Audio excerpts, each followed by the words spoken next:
Hi hello, ഇന്ന് നമുക്കൊരു chicken പെരട്ടിൻ്റെ recipe നോക്കിയാലോ. ആദ്യം തന്നെ ഒരു ചീനിച്ചട്ടി എടുത്ത് വെച്ച് അതിൽ മഞ്ഞൾപ്പൊടി, മുളക് പൊടിയും മല്ലിപ്പൊടിയും കൂടെ ഇട്ട് നന്നായിട്ടൊന്ന് വറുത്തെടുക്കാം.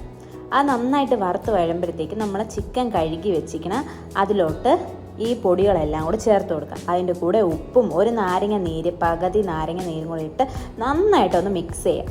അതൊന്ന് റെസ്റ്റ് ചെയ്യാൻ അരമണിക്കൂർ വെച്ച ശേഷം ഒരു പാൻ എടുത്ത് അതിൽ കുറച്ച് വെളിച്ചെണ്ണ, കടുക്, അതുപോലെ മുളക്, വറ്റൽമുളക്, കുറച്ച് കരിവേപ്പില, രമ്പയില, പുതിനയിലയും കൂടെ ഇട്ട് നന്നായിട്ടൊന്ന് വറുത്തെടുക്കാം. അപ്പോഴത്തേക്ക് നമുക്ക് കുറച്ച് പച്ചമുളകും ഇഞ്ചിയും വെളുത്തുള്ളി പേസ്റ്റും കൂടെ ഇട്ട് നന്നായിട്ടൊന്ന് മൂപ്പിച്ചെടുക്കാം. അത് കഴിഞ്ഞ് കുഞ്ഞുള്ളി ചെറുതായിട്ട് അരിഞ്ഞത് ഇട്ട് കൊടുത്ത് നന്നായിട്ടൊന്ന് അതിന് ഒന്ന് വഴട്ടിയെടുക്കാം.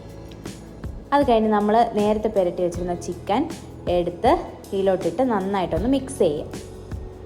അത് മിക്സ് ചെയ്ത് വരുമ്പോഴത്തേക്കും നല്ലൊരു മണം വരും. അത് മിക്സ് ചെയ്ത് കുറച്ച് കഴിയുമ്പോഴത്തേക്കും നമുക്ക് കുറച്ച് തേങ്ങാ കൊത്തും കൂടെ ഇട്ട് നന്നായിട്ടൊന്ന് ഇളക്കിയ ശേഷം അടച്ചു വയ്ക്കാം. അത് കഴിഞ്ഞ് മൂടി തുറന്ന് നോക്കുമ്പോഴത്തേക്കും ചിക്കനിൽ നിന്ന് നന്നായിട്ട് വെള്ളമൊക്കെ ഊറി ഇറങ്ങി അത് ചെറുതായിട്ട് വേവും.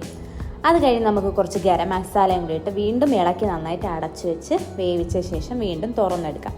അപ്പോഴത്തേക്ക് വീണ്ടും നന്നായിട്ട് വെള്ളമൊക്കെ ഊറി സെറ്റായി ഇരിക്കും. ചിക്കനൊക്കെ വെന്ത് തിരിക്കണം നല്ല സെറ്റായിരിക്കും. അപ്പോഴത്തേക്ക് നമുക്ക് നന്നായിട്ട് കുരുമുളക് പൊടി പൊടിച്ചതും കൂടെ നന്നായിട്ട് ഇട്ട് കൊടുത്ത് നന്നായിട്ടൊന്ന് ഇളക്കിയെടുക്കാം. അപ്പോഴത്തേക്ക് നമ്മളുടെ ചിക്കൻ്റെ കളറൊക്കെ നന്നായിട്ടൊന്ന് മാറിയൊക്കെ വരും കേട്ടോ. എന്നിട്ട് തുറന്ന് വെച്ച് അത് ഫുള്ള് നല്ല ഡ്രൈ ആയിട്ട് എടുക്കുമ്പോഴത്തേക്കും നമ്മളുടെ ചിക്കൻ പെരട്ട് ഇവിടെ റെഡി, നല്ല ടേസ്റ്റി ആയിട്ടുള്ളത്.